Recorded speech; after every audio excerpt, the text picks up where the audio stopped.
नमस्कार फ्रेंड, चलें आज के আমরা কুলের আচার বানাবো। এখন আমি কড়াই গরম করে একটু গুড় ভাঙে গুঁড়ো করে নিচ্ছি।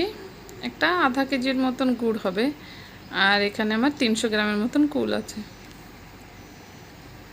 তো আমি গুড় এখন মেল্ট করে নেব একটু জল দিয়ে।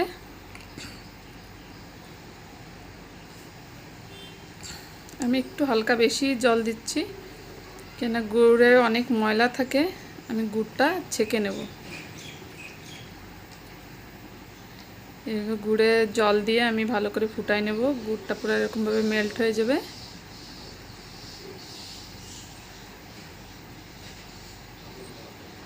এখন আমি এই গুড়টা নামাই নিচ্ছি, এইতে ছেঁকে নেব। একটা ছাঁকনিতে ধীরে ধীরে করে ঢালবো, তলে বালি রয়ে যাবে আর যা উপরের ময়লা ছাঁকনিতে রয়ে যাবে। এইভাবে করলে গুড় আর বালি লাগে না। এখন এই ছাঁকা গুড়টুক আমি আবার কড়াইতে বসাই দিচ্ছি। এখন একটু ভালো করে ফুটাবো। একটু ফুটে গেলে আমি এই 300 গ্রাম কুল এর ভিতরে দিয়ে দেব। কুলের ভিতরে আমার একটু লেবু পাতা দেওয়া রয়েছে, কুলটা শুকানোর সময় আমি দিচ্ছিলাম।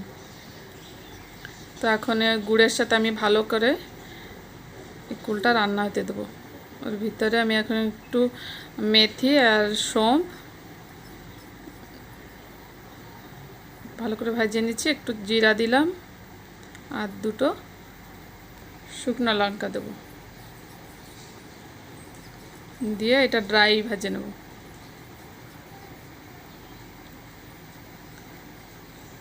ওগুলো আমি গুঁড়ো করে নিচ্ছি, মানে আধা আধা গুঁড়ো করা হবে।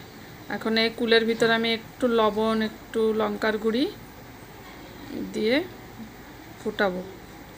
কুলটা দেখবেন নরম হয়ে যাবে। এখন এই ভেজে রাখা মশলাগুলো আমি গুঁড়ো করে নেব।